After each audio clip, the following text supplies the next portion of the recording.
Welcome to the Nevis Newscast for Friday, February 28th, 2020. I'm Donna Wilkinson-Keynes. The candidates for the by-election for Nevis 5 have been nominated. They are Mrs. Cleone Stapleton Simmons of the Nevis Reformation Party, whose symbol is the bottle, and Mr. Keith Scarborough of the Concerned Citizens Movement, whose symbol is the hammer.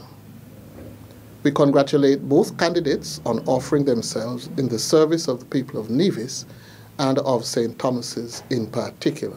Supervisor of Elections Elvin Bailey is reminding persons that polling day will be Thursday, March 5th, 2020, and voting will take place at the Cotton Ground Community Center, the Jessops Community Center, and the Nevis Performing Arts Center, NEPAC. The returning officer for the exercise is Cheryl Elizabeth. Bailey also reminded persons of the rules and regulations for Election Day. Please bring picture identification with you, particularly your national identification card.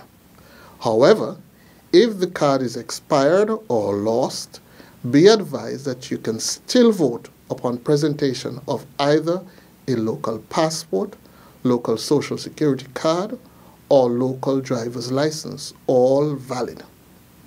If none of these are available, the elector will be required to take an oath of identity in order to vote.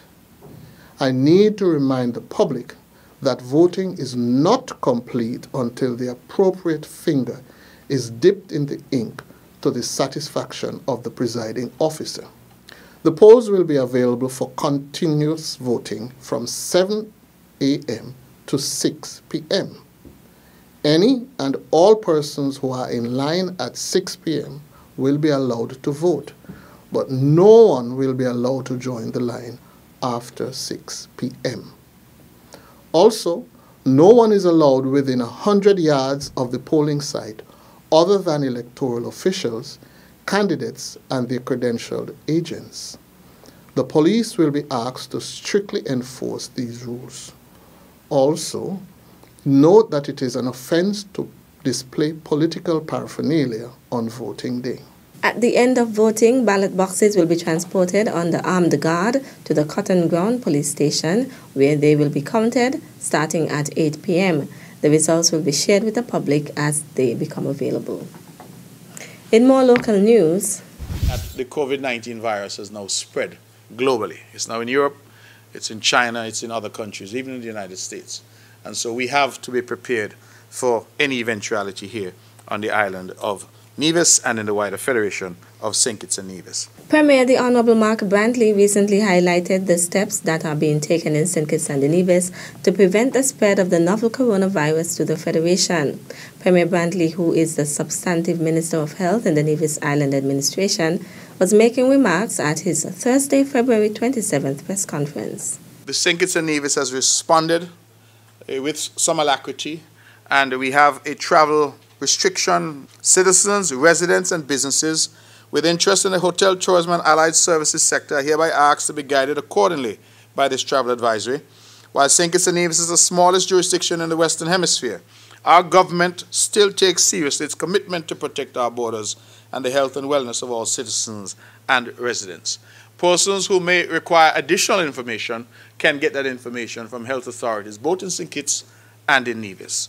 I would want to commend the health officials here on the island of Nevis, particularly those at the Health Promotion Unit. The reason for that is they have been out front, and I've already seen that they have been helping to educate us all in terms of frequent washing of hands, in terms of covering one's face if one were to sneeze or cough, in terms of wearing a mask if one thinks that that will help.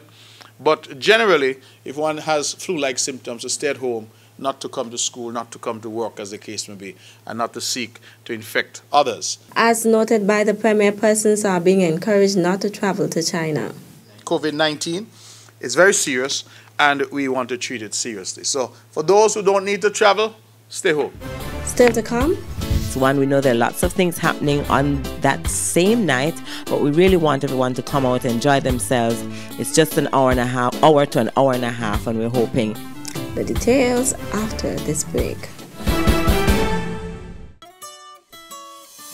The Department of Gender Affairs, in collaboration with Ami Cassie Millinery and Accessories, are offering a beginner's millinery hat course.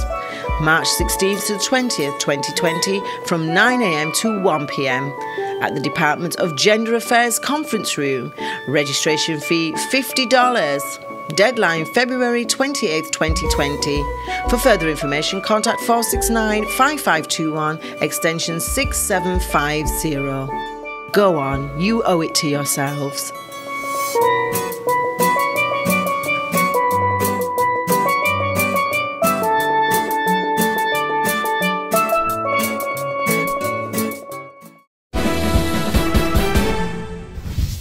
Welcome back.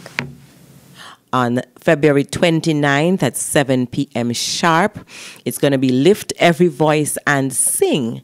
This production will feature choirs, the Cellist Choir, the Gingerland High School Choir, the Primary Schools Combined Choir, NEPAC Choir, Shekinah Dance Theatre, and other performances. Manager of the Nevis Performing Arts Center NEPAC, Deslyn Williams-Johnson, speaking about an upcoming event on Saturday, February 29th. The manager is encouraging persons to support the event.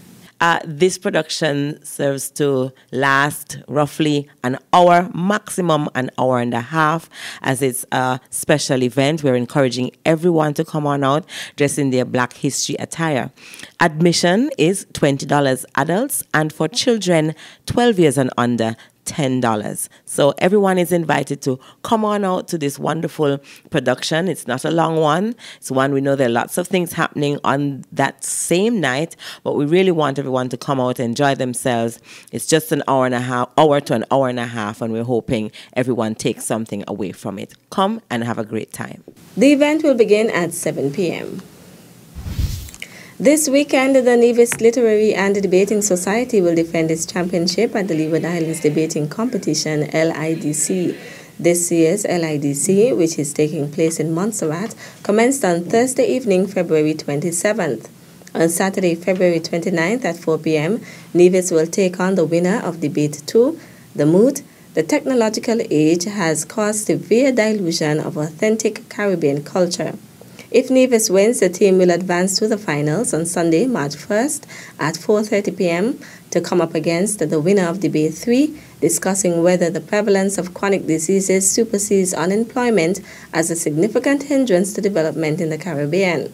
At his February 25th press conference, Premier the Honorable Mark Brantley noted that the Nevis Literary and Debating Society has done remarkably well over the years. If we are able to win, we will make history, because it will be the only time that an island would have won 4 times in a row. So we would have defended in 2018, 2019. So we have 2017, 18, 19. This is now 2020. And our youngsters have gone. I'm told that we have a contingent of 18 persons, 18, who are now in Montserrat. 6 debaters, 1 staff sponsor, 2 staff chaperones, 7 student supporters. And we ask you to tune in just so that I read it into the record. The staff sponsors are Miss Pearl Bergen and Miss Utah Trish Taylor. The debaters, Michael Maloney, Brian Dorr, Delia Slack, Ursha Stapleton, Angelique Liverpool, and Dejane Hanley. And so we wish our team well, and we trust and hope that they will proceed from strength to strength in that competition. We look forward certainly to hearing good news from them. That's it for this edition of the Nevis Newscast. On behalf of all of us here at the Department of Information, thank you for viewing. At a loss as to what's going on in Nevis? Tune into NNC on NTV. Don't worry if you don't have cable either. NNC will bring the news to you wherever you are. Facebook and Facebook Live. YouTube and YouTube Live. NevisTVOnline.com. Roku app, NTV mobile app, Smart TV, Apple TV, and any other IPTV platforms. When NNC and UNC, NNC.